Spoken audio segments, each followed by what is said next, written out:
This is the time of year when sacrifices are on the Jewish people's mind. We start reading the third Chumash of the Torah, the book of Leviticus, Sefer Vayikra, this week in Shul, even while we're making all kinds of preparations for Pesach, cleaning the home, getting rid of the chametz, bringing in the matzah, finding the Seder symbols, making sure our Haggadahs are ready for us at that great banquet we'll hold, the Seder nights. We've moved far beyond the paschal sacrifice of Egypt, of taking the lambs and bringing them in and sharing them with our neighbors. We have distanced ourselves intellectually and spiritually from our ancestors' sacrificial worship.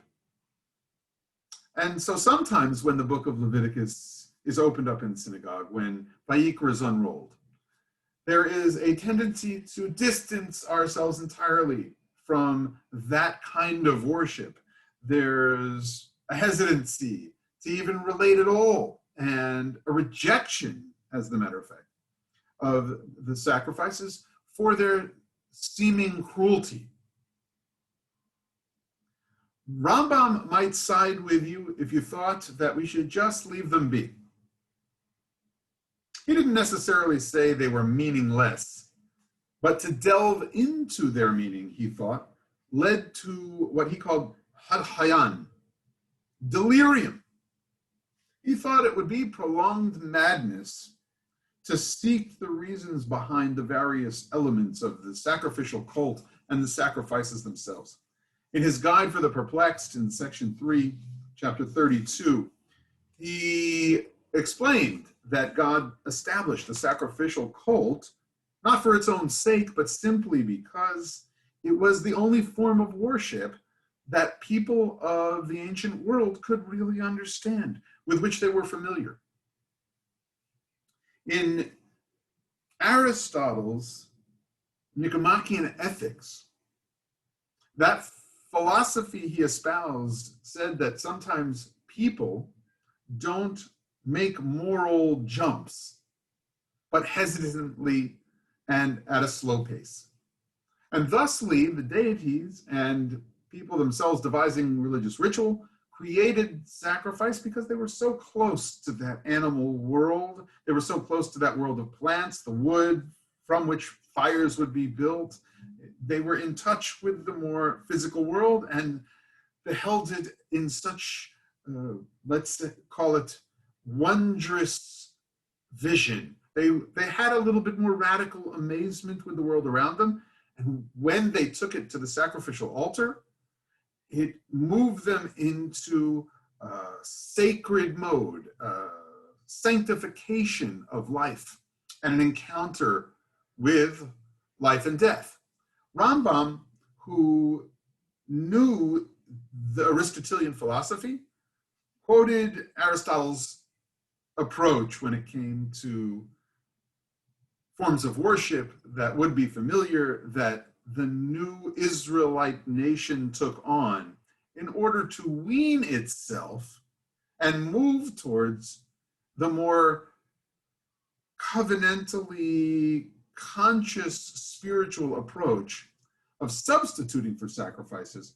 That would be through prayer, through charity, and fasting.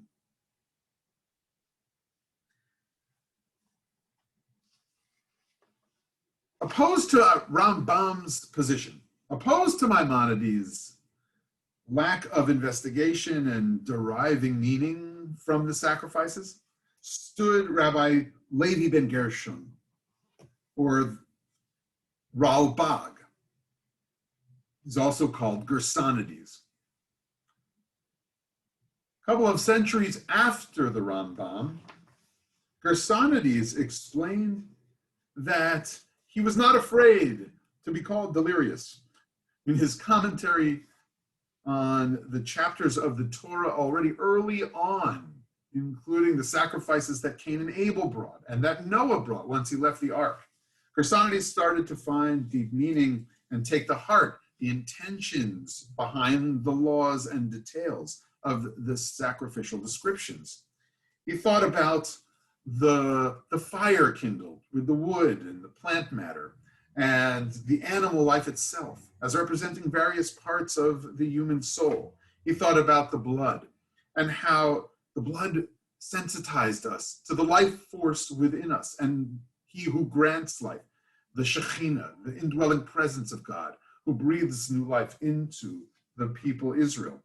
We were in touch with life and death. We were in touch with our own mortality. And Gersonity's investigations and making meaning of sacrifices stood definitely against the tide of a Maimonidean approach and sometimes what we might call a contemporary approach of negativity towards the sacrifices and the sacrificial system. And they're even being included in the annals of ancient Israelite history.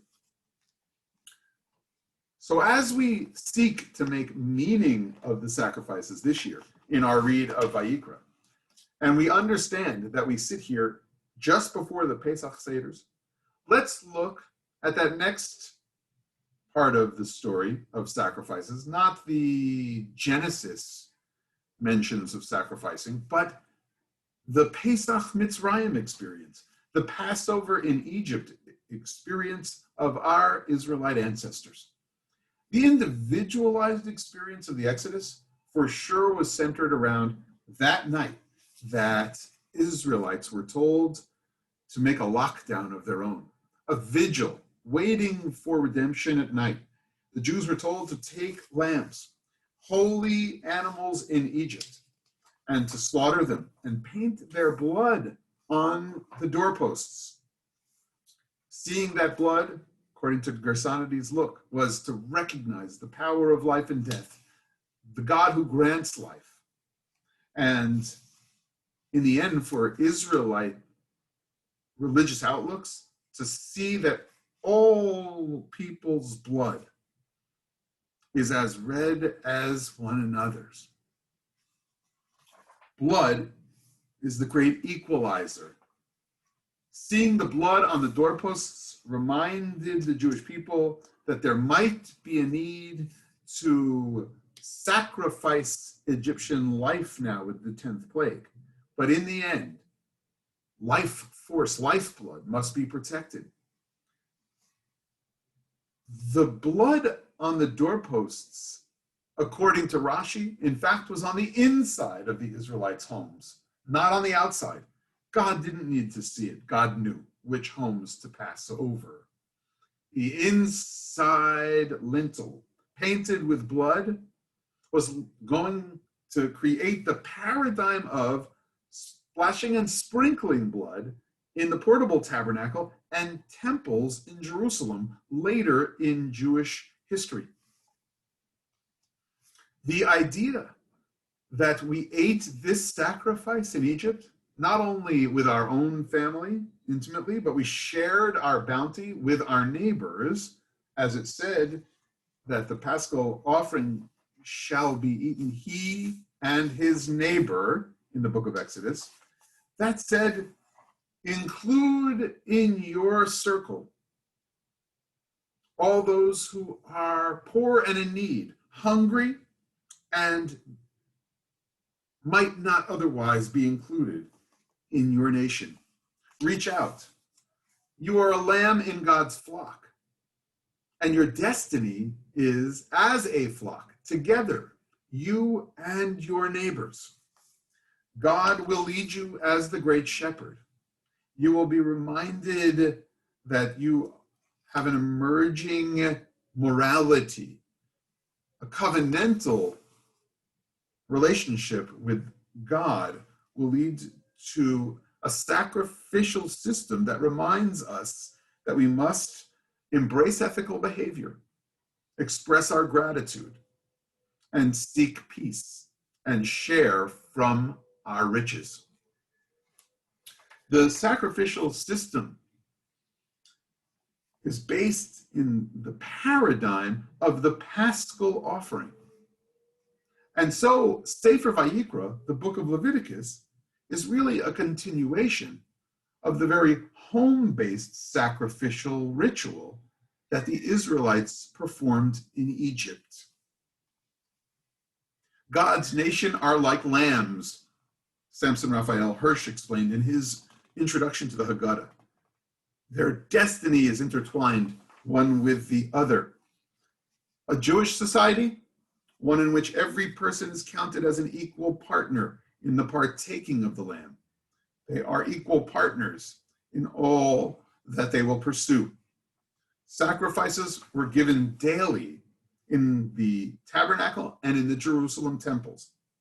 And Hirsch ends that introduction to the Haggadah with this sentence: through the Korban Tamid, the daily offering in the temple, Israel continues to renew at the beginning and end of each day what they learned through the Korban Pesach. Our sacrifices lead us to greater tastes of redemption. There is an entire system that the Rambam says, don't look so hard for its underpinnings, its reasons, the philosophical takes. But Gersonides said we might want to stop and consider the powerful messages of those sacrifices, in addition to learning their very important details.